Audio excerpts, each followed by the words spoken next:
আসসালামু আলাইকুম রহমতুল্লাহি ওয়াবারাকাতু। সম্মানিত ভিউয়ার্স, শুরু করছি সুখীময় জীবনের ৪র্থ নাম্বার সিরিজ। পৃথিবীর প্রতিটি মানুষই সুখীময় জীবন লাভ করতে চায় জীবনটাকে চিন্তা ও ভাবনাহীন কাটাতে, চায় পরিবারের সবাইকে নিয়ে আরাম আয়েশে থাকতে। আর একজন মানুষ তখনই কেবল পুরোপুরি সুখ ও তৃপ্তি অনুভব করতে পারে যখন তার মনে কোনো চিন্তা ও পেরেশানি না থাকে, যখন সে সুখ দুঃখ উভয়টি নিয়ে হাসি খুশি স্বাগতম জানিয়ে সর্বদা ফুরফুরে মেজাজে থাকতে পারে।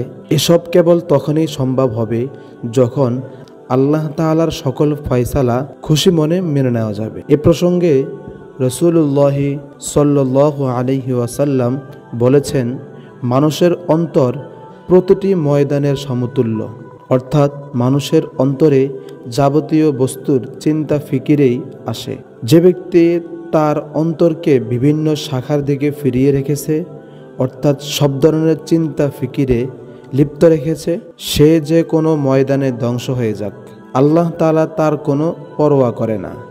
আর যে ব্যক্তি আল্লাহ তাআলার উপর ভরসা করেছে, নিজের জীবনকে আল্লাহ তাআলার উপর সফর্দ করেছে, আল্লাহ পাক তার সমস্ত কাজেই সমাধান করে দেন, অর্থাৎ তাকে সুখীময় জীবন দান করেন। ইবনে মাজাহ শরীফ।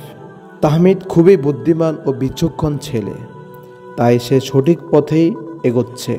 তার ধীরে ধীরে অগ্রসর হচ্ছে সুখীময় জীবনের দিকে। মূলত এখন সে অন্য সব মানুষের থেকে একটু বেশি সুখী। মসজিদ থেকে বের হয়ে বাড়ির উদ্দেশ্যে রওনায় হাঁটছে তাহমিদ। পথিমধ্যে দেখা হলো এক লোকের সাথে। লোকটির নাম হলো ফারুক, বাড়ি তাহমিদের গ্রামেই। লোকটি বয়সের বিচারে তাহমিদের পিতার সমান, তবে জ্ঞান বুদ্ধির বিচারে তাহমিদ সম্পূর্ণ আলাদা। তাহমিদ জানে সময় অমূল্য সম্পদ, সময়ের সমষ্টি দ্বারাই জীবন গঠিত। যেদিন সময় শেষ হয়ে যাবে সেদিন জীবন শেষ হয়ে যাবে। একটি মিনিটও যেন অযথা ব্যয় না হয় সে ব্যাপারে তাহমিদ খুবই সতর্ক। প্রতিটি মুহূর্তকে সে কাজে লাগানোর চেষ্টা করে, এমনকি হাঁটার সময়ও। স্বাভাবিক অভ্যাস অনুযায়ী তাহমিদ হাঁটার সময়টুকুকে লা ইলাহা ইল্লাল্লাহ, লা ইলাহা ইল্লাল্লাহ এর মাঝে মুহাম্মাদুর রাসূলুল্লাহের জিকির করে। লোকটিকে দেখে তারপর জিকির বন্ধ করে দিল, সালাম দিল। সালামের উত্তর দিল লোকটি। তারপর বলল, তাহমিদ নাকি, কেমন আছো? তাহমিদ বলল, আল্লাহর রহমতে ভালোই আছি, আপনি কেমন আছেন? আমার আর কথা, আমি কোনো রকম। তুমি কি বাড়িতে কবে এসেছো? মাদ্রাসা বন্ধ নাকি? তাহমিদ বলল, জি, মাদ্রাসা বন্ধ। পরীক্ষার বন্ধ পেয়েছি 7 দিন। গতকাল বাড়িতে এসেছি। আপনার কথা শুনে মনে হচ্ছে আপনার মন খুব একটা ভালো নেই, কিন্তু কারণটা কি? ওই লোকটি বলল, সুখের খুঁজে ছুটছি সেই কর্মজীবন শুরু থেকে, অথচ অদ্যাবধি প্রকৃতির সুখের নাগাল পেলাম না আজও সুখীময় জীবনের সন্ধান। ভালো থাকি কি করে? তুমি বলো, কেন, কি হয়েছে? সে অনেক কথা, রাস্তায় দাঁড়িয়ে কি আর সব কিছু বলা যায়? এক সময় সুযোগ করে বাসায় এসো, তখন বলবো। জানো তাহমিদ, আমাদের গ্রামের ছেলেদের মধ্যে তোমার চালচলন আমার নিকট বেশি ভালো লাগে, তাই মাঝে মধ্যে তোমার কাছে 2-1টা সুখ দুঃখের কথা বলি, তুমি কিছু মনে করো না। তাহমিদ বলল, না না না, কি মনে করব? আপনার যখন খুশি তখন বলেন, আমি কিছুই মনে করব না। আচ্ছা ঠিক আছে, একদিন সময় করে আমার বাসায় এসো, তখন সব কথা বলবো। আচ্ছা ঠিক আছে। তারপর প্রত্যেকে যার যার বাসায় চলে গেল। বিকেলবেলা হাঁটতে বের হয়েছে তাহমিদ। উদ্দেশ্য নির্মল বাতাস উপভোগ করা এবং লাইব্রেরি থেকে একটি কিতাব ক্রয় করা আনা। অন্যথায় বিনা প্রয়োজনে তাহমিদ রাস্তায় বের হয় না, কেননা রাস্তায় বের হলেই বিভিন্ন ফিতনা আশঙ্কা থাকে।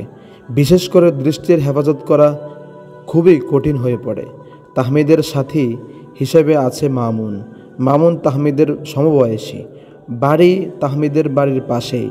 সেই সুবাদে ছোটবেলা থেকেই দুজনের পরিচয়। তবে মামুন মাদ্রাসার ছাত্র নয়, কলেজে পড়ে। রাস্তার ডান পাশে ধরে হাঁটতেছে তারা। রাস্তার উপর দিয়ে বিভিন্ন রকমের গাড়ি দ্রুত ছুটে চলছে নিজ নিজ গন্তব্যে, অনেকটা প্রতিযোগিতার মতো, কার আগে কে যাবে। নিচের দিকে তাকিয়ে হাঁটছে তাহমিদ। হঠাৎ একটি বিকট শব্দ শুনতে পেল।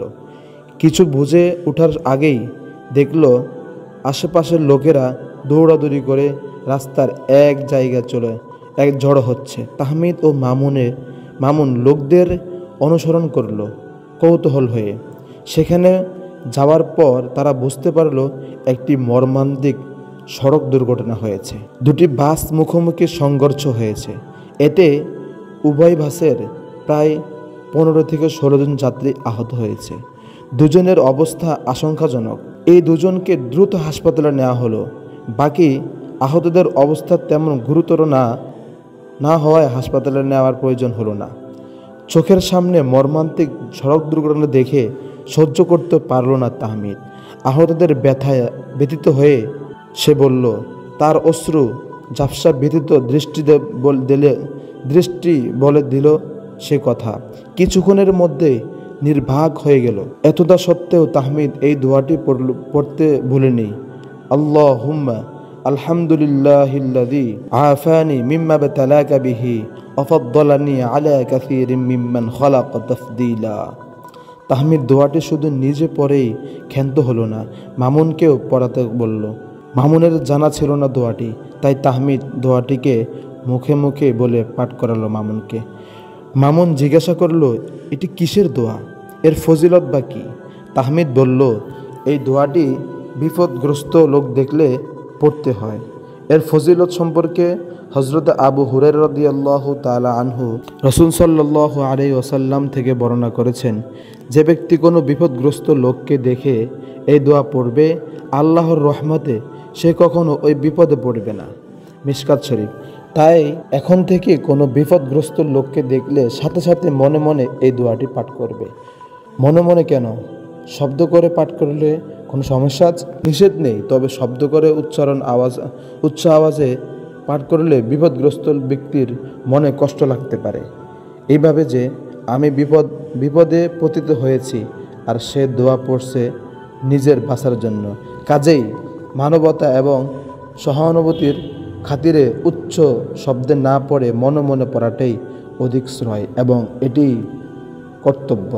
বিপদ আপদ মানুষের দুঃখের উপর উন্মোচন করে এবং সুখের দ্বার রোধ করে দেয়। এই যে এখন চোখের পলকে একটি দুর্ঘটনা ঘটল, অথচ এতে যাত্রীদের সুখযাত্রা বিষাদে পরিণত হয়েছে।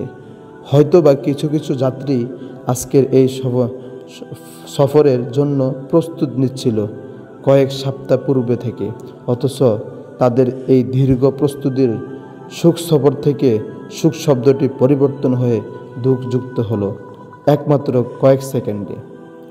এই দুঃখের ভিতরে আমার ভালো লাগছে এইভাবে যে সচেতন মুসলমানরা যেন অপ্রত্যাশিত বিপদ আপদ থেকে বেঁচে থাকতে পারে এবং নিজের সেজন্য ইসলাম কত সুন্দর ব্যবস্থা রেখেছে, দোয়া শিখিয়ে দিয়েছে। আসলে ইসলাম এমনই এক সুন্দর ও নিরাপত্তার ধর্ম যে কোনো ব্যক্তি যদি জীবনের প্রতিটি মুহূর্তে ইসলামের বিধিবিধান পুরোপুরি মেনে চলে এবং ফরজ ওয়াজিবের পাশাপাশি সুন্নত মুস্তাহাব আমল করে, সেই সাথেই নিয়মিত অনুযায়ী মাসনুন দোয়া পাঠ করে, তাহলে নিঃসন্দেহে বিভিন্ন বিপদ আপদ থেকে রক্ষা পেতে পারে। সেই সাথে পাবেন সুনিশ্চিত সুখীময় জীবন। তখন সে যেই অবস্থায় থাকে সেই অবস্থায় নিজেকে সুখী বলে মনে করবে। গাছতলায় শুয়ে থেকেও সে তখন হয়ে যাবে রাজ্যহীন রাজা এবং মুকুটহীন সম্রাট। প্রতিটি মানুষই সুখ চায়।